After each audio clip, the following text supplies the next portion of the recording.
Hello guys. Last part में हमने देखा था कि उस पार्टी में सारे लोग खड़े होकर लूसी का खोया हुआ जेड पेंडेंट ढूंढने में लगे हुए होते हैं। वे को फ्यूचर से कुछ यादें आती हैं कि पहले भी एक दफ़ा ऐसे ही हुआ था। एक पार्टी में उसके बैग में से इसका जेड पेंडेंट निकला था और उसके बाद से सारे लोगों ने उसे ही चोर समझना स्टार्ट कर दिया था। ऑल्दो उसकी फ्रेंड्स को यकीन था कि यकीनन कोई मिसअंडरस्टैंडिंग होगी, लेकिन लोग इस र्यूमर को फैलाए जा रहे थे और इसकी वजह से वो बहुत डिप्रेशन का शिकार हो गई थी। क्लास में हर जगह पे लोग यही कहते थे कि इसके डैड बीमार हैं, इसकी गरीब फैमिली है, इसलिए इसने चोरी की है। और उसके बाद उसको म्यूनिसिपल मेरिट कमेटी में भी सिलेक्ट नहीं किया गया था। वे सोचती है और थोड़ा एनालिसिस करती है। अब वो लॉयर थी, काफ़ी अच्छे से चीज़ों को जांच सकती थी। वो सोचती है कि लास्ट टाइम भी उस मौके पर लुइशी के साथ में यही जीशिन का कज़न मोटाओ ही था और इस दफ़ा भी यही था। यकीनन चोर यही होने वाला है। वो दूर पड़ा अपना बैग अपने पास मंगवाती है। जब उसे खोलती है तो उसमें से जेड पेंडेंट निकलता है। कहती है, मैंने यही एक्सपेक्टेशंस रखी थी, लेकिन मैं इस तरह से यहाँ से बाहर जाने वाली नहीं हूँ जब तक पुलिस नहीं आती, कैमरास नहीं चेक होते, फिंगरप्रिंट्स, असली चोर नहीं पकड़ा जाता। मोटाओ बात को टाल कर वहाँ से भागने की काफ़ी कोशिश करता है, लेकिन वो लोग उसे रोक लेते हैं और कहते हैं कि जब तक असली चोर नहीं मिलता तुम नहीं जा सकते। उसके बाद पुलिस आ जाती है और जब कैमरास चेक होते हैं तो सबको पता चल जाता है कि असली चोर तो मोटाओ था और उसने चोरी छुपे ये पेंडेंट वे के बैग में डाल दिया था। अब सारे लोग हैरान थे कि वे इतनी परफेक्ट कैसे हो सकती है, जबकि जीशिन वो मोटाओ से काफ़ी लड़ती है और उसे डांट कर वहाँ से निकाल देती है। पुलिस उसे पकड़ कर ले जाती है। उसके बाद हमें पता चलता है कि जीशिन काफ़ी परेशान बैठी हुई है और उस मौका पर वो अपनी फ्रेंड्स को सारा सच बताती है कि किस तरह से उसकी फैमिली बैंकरप्ट हो चुकी है। उसके डैड अरेस्ट हुए हैं, वो भी किसी फॉरेन कंट्री में, और वो ये सारा कुछ दुनिया से छुपाए हुई थी। और अगर मोटाओ पकड़ा गया, उस पर केस चला, तो वो सारी दुनिया के सामने सारा सच बता देगा और जीशिन के काफ़ी इंसल्ट होगी। यहाँ पर बाकी दोनों फ्रेंड्स फैसला करते हैं कि वो इस केस को कंटिन्यू नहीं करेंगे और यहीं पर ही ख़त्म कर देंगे ताकि जीशिन वो सिक्योर फील करे। लेकिन जब उनकी नॉर्मल लाइफ स्टार्ट होती है तो वही चीज़ दोबारा से होना शुरू हो जाती है। वे के खिलाफ हर जगह पर र्यूमर्स फैल चुकी थी। हर कोई उसको चोर कह रहा था कि उसी ने ही पेंडेंट चुराया है, लेकिन इसकी फ्रेंड का दिल बड़ा है, उसने इसे माफ़ कर दिया। लुशियन को इस सब चीज़ों से काफ़ी इरिटेशन होती है। वो ऑनलाइन सारों को जवाब देने की कोशिश करता है, लेकिन वे उसे रोकती है कि इन चीज़ों से मुझे कोई इफ़ेक्ट नहीं पड़ता। हर र्यूमर 2 हफ्ते 3 हफ्ते चलती है, उसके बाद अपना इंटरेस्ट खो देती है। लेकिन वे अपनी क्लासरूम में खड़े होकर बहाने बहाने से सारों को ये ज़रूर कह देती है कि अगर कोई चोर ना हो और उसको डिफेम किया जाए तो ये भी अगेंस्ट द लॉ है, किसी की रेपुटेशन ख़राब करना। उसके बाद वे देखती है कि नोटिस बोर्ड पर भी एक क्लैरिफिकेशन का नोटिस लगा हुआ है, जिसमें कोई है जो वे को क्लैरिफाई करने की कोशिश कर रहा है कि कोई भी उसे बिना सबूत के चोर नहीं कहे। लुशियन वहां पर खड़ा होकर उस नोटिस लिखने वाले की राइटिंग की तारीफ करने लगता है और यहीं पर ही वे को शक हो जाता है कि ये कोई और नहीं बल्कि लुशियन ही है। और लास्ट टाइम भी ऐसा ही हुआ था।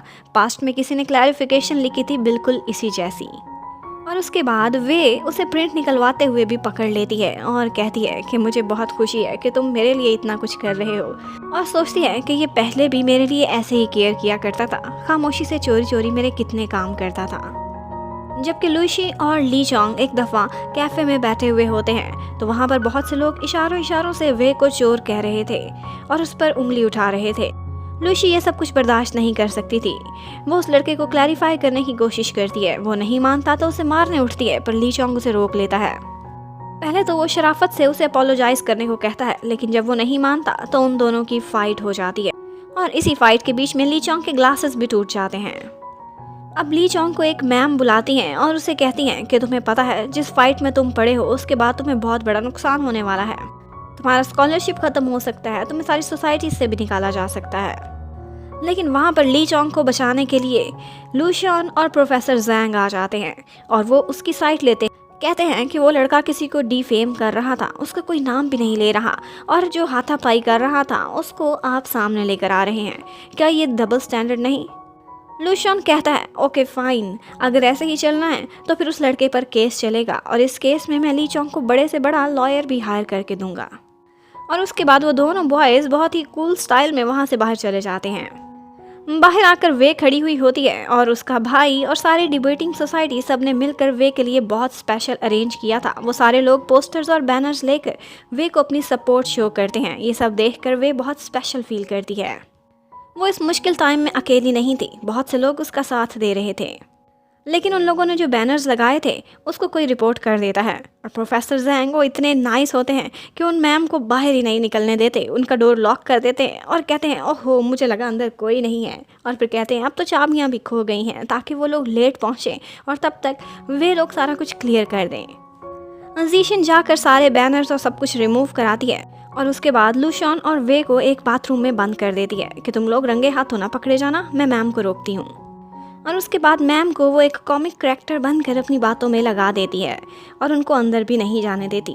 और उसी टाइम पर अंदर खड़े लूशियन और वो दोनों सबूत मिटाने की कोशिश कर रहे थे। काफ़ी सारे पोस्टर थे और वो छुपाने के लिए वे सारे पेजेस को लूशियन के वेस्ट में एडजस्ट कर रही होती है। और उसी टाइम पर ऊपर से जीशिन आ जाती है और वो दोनों बहुत एम्बेरस फील करते हैं। उसके बाद वो लोग फैसला करते हैं कि हम पता कराएंगे कि ये र्यूमर्स असल में कौन फैला रहा है। और थोड़ी बहुत रिसर्च करने के बाद उन्हें पता चल जाता है कि ये यूटियान है, डिबेटिंग सोसाइटी की। और फौरन से लूशियन को लगता है ओह माय गॉड, मुझे समझ आ गई वो तुम्हारे पीछे क्यों पड़ी हुई है, क्योंकि वो जेलस है, वो मुझसे प्यार करती है। ओह गॉड, कभी कभी इतना हैंडसम होना भी इतना अच्छा नहीं होता। लेकिन वे कहती है कि ये तुम नहीं बल्कि ली चोंग है जिसे वो लाइक करती है। उसके बाद वे अलहदगी में जाकर यूटियान से मिलती है और उसे सारे सबूत दिखाती है जो भी उसने इकट्ठे किए थे कि ये सारा कुछ तुम फैला रही हो। और उसे कहती है कि मैं तुम्हें लास्ट चांस देती हूँ, तुम अपोलोजाइज करो, वो सारा कुछ जो भी तुमने लिखा था, पोस्ट किया था, डिलीट कर दो, क्लैरिफिकेशन भी दो, वरना मैं इन सारे सबूतों के साथ तुम्हारे ऊपर डेफेमेशन का केस चला दूंगी। लेकिन यूटियान याद कराती है कि ऐसा तो कोई लॉ ही नहीं। तो वे को याद आता है कि लॉ का ये आर्टिकल तो काफ़ी बाद में लेट अप्रूव हुआ था।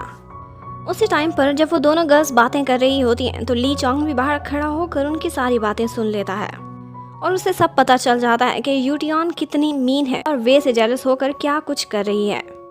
जब यूटियान वे की बातें नहीं मानती तो वो ऊपर से आ जाता है और कहता है कि इसको दफ़ा करो, ये बात ऐसे नहीं मानेगी, इसी तरीके से ये सारे सबूत हम इसके खिलाफ सोशल मीडिया पर पोस्ट करेंगे तो तब इसे पता चलेगा कि बदनामी किस चीज़ को कहते हैं, और साथ ही साथ में इसके दिए हुए लव लेटर्स को भी पोस्ट करूंगा। यहाँ पर यूटियान को और भी गुस्सा आने लग कि ली चोंग वे की साइड ले रहा है और वो गुस्से में वहाँ से चली जाती है। आज ली चोंग वे से एक क्वेश्चन करता है, कहता है कि मैं तुम्हारे लिए बहुत कुछ कर रहा हूँ, लेकिन एक सवाल का जवाब जानना चाहता हूँ कि तुम मेरे बारे में और सब चीज़ों के बारे में इतना एक्यूरेटली कैसे जानती हो। मेरे ग्लासेस का नंबर, मैं क्या सूप पीता हूँ, मेरे क्या एम्स हैं, सब कुछ तुम्हें पता है। वे उसे टालने की काफ़ी कोशिश करती है लेकिन वो जिद कर देता है, तो अब वे को बताना ही पड़ता है। वो एक जगह पर जाकर उससे मिलती है और उसे कहती है कि क्या तुम यकीन करोगे अगर मैं कहूँ कि मैं फ्यूचर से होके आई हूँ, ईयर 2022 से वापस आई हूँ, और तब हम रिलेशनशिप में थे और हमारा रिलेशनशिप बिल्कुल अच्छा नहीं गया था, हमने ब्रेकअप कर लिया था, इसीलिए मैं तुमसे दूर भागती हूँ। ली चोंग को उसकी पहली कही हुई काफ़ी सारी बातें और काम याद आते हैं। उसे वाकई लगता है कि शायद ये सच कह रही है, लेकिन वो कंफ्यूज था कि ये कोई मजाक कर रही है, ये कैसे सच हो सकता है, कोई टाइम ट्रैवल कर सकता है।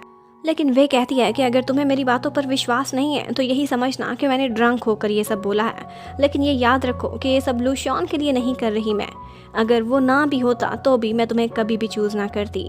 हाँ, लेकिन मैं विश करती हूँ कि अब की दफ़ा तुम एक बेटर इंसान बनो जो सेल्फिश और पैसे का पुजारी ना हो।